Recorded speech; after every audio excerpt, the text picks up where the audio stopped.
So it seems like my videos happen in twos, because when I get off of the videos, I realize there's some things that I didn't put in there. I pay attention to the time of the video. I get distracted. And so the one thing that was brought to me in the video too, is I take lots of notes from different, like I said, different pastors, different speakers. And so I think it's helpful maybe to share those notes in a video, to just share, because their word and what God says that speaks to me is very powerful. And you may not listen to those speakers, and you might be a friend of mine, or someone might have shared this video and you are like, oh, okay, well, that's helpful. And so these are I'm reading random notes that I wrote down that were very powerful. This is from Sarah Jakes Roberts, Girl Get Up. And like I said, these might just be random, but these are things that I wrote down that were powerful to me. That God heals, restores, redeems. The little girl still inside of you, there's a purpose inside of her.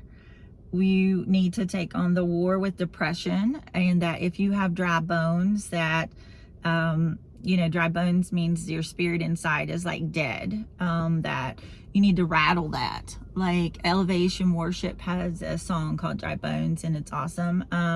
So there's a gift inside of you, and the little girl got lost, or the little boy that got lost, and you need to find that person. And you need to silence the voices, that you once was a wound, but now you are a weapon. You are the change. You impressed by your worship. God is impressed by your worship, your praise. He's not impressed by your titles. He's not impressed by your degrees. He's not impressed by how much money you have. God is truly impressed by how much you love him and worship him. And that, to seek righteousness and holiness and wholeness, that's the greatest pursuit that you can have. You are a gate for others, that so many people will pass through you, your children, your grandchildren, their grandchildren. If it stops with you, if the generational curses stops with you, I mean, you may have failed and you might have been a hot mess in your life, but if you can learn and you can take power and control over and own what you've done and process it, and just share it with the other people, like, this is what I didn't do, but this is what the Lord revealed to me. And so therefore that revelation and those truths and just that wisdom that comes from life experiences, you can perhaps prevent future generations from walking in the path that you have. And oh Lord, I just pray that my family does not walk in the path that I walked in.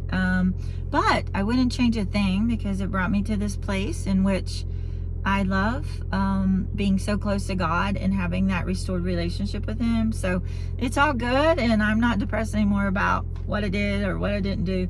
So it talks about thought you were dead, but you're not. That breakthrough can happen, that God can just saturate your life, and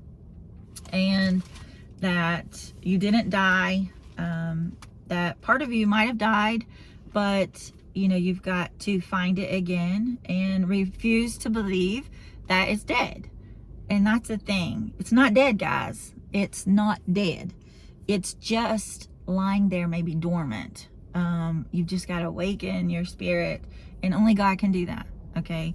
It's not in where you live. It's not in what you have. It's not in what you drive. It's not how big the car is. It's not what the world tells you success is. It's in God. Okay.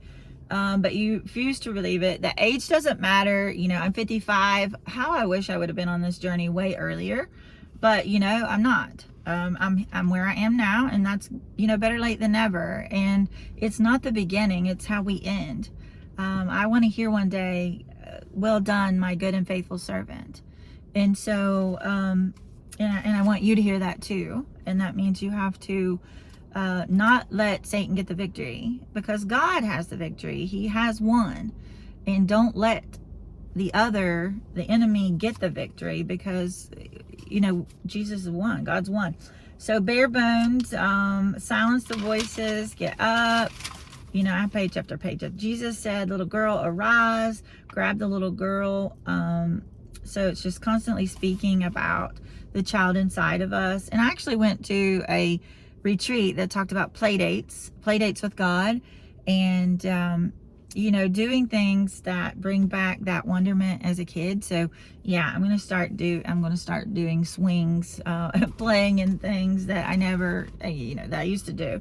And I might even invite you to meet me at the swing, and it just be like a little creative ministry where we play as adults and we talk about God. So I think that'd be fun. So play dates with God, and I'll give you the author's name later. I don't have that book with me.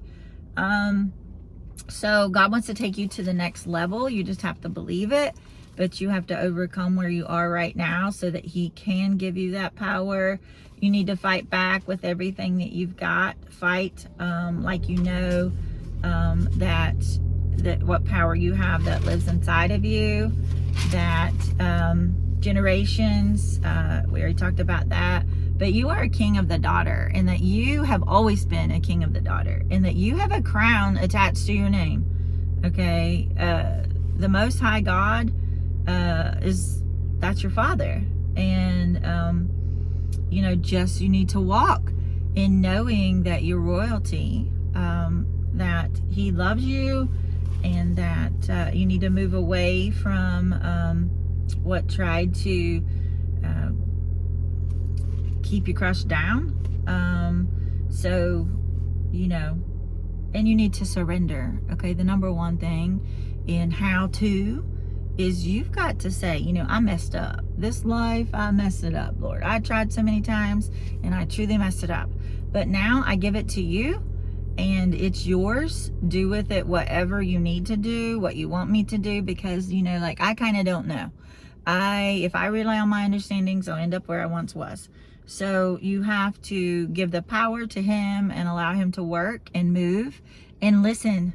Okay, it doesn't have to make sense. It's not going to make sense, because some of the things that God calls you to do, like you thought, really, like making this video is like ridiculous. Like I just laugh. Like last night I laughed about it to my best friend. I just like truly it has to be God, because I'm so critical of self. If you just knew me, but no longer. I don't care if I have a big, I was looking in the videos and my nose is crooked. In the shot of the video that I'm giving you, it's looking up my nose, and I started laughing about that, because it's definitely not a good view. So this morning I did prop it up on a book to make it a little higher so that you're not staring at my nose. But it's just whatever. May God use this word, and may it touch a life.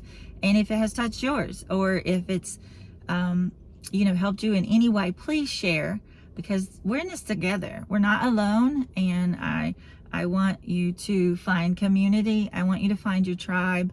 But more than anything, I want you to know that you belong in God's family. And if you don't know Him, I want you to know Him. And reach out to me. You can reach me at kcartersmith@aol.com. You can go to my website, create studioswestvirginia.com. You can fill out a form there. But and I own a studio on 78 Old Main Street in St. Albans, and you can come there and talk to me. Just reach out. I'm available. I have taken my life, and really I'm a sacrifice at this point. I don't care about a whole lot of things. I love my family, and I love God, and I want to serve both of those, and I want to serve people too. So not chasing the dreams the world tells us to chase anymore. I'm a fisherman of men, which is what God has commissioned us to become. And I'm a disciple of Christ, and that is my greatest joy and accomplishment in my life. And so if you just need someone, reach out, and have a great day. Thanks. Bye.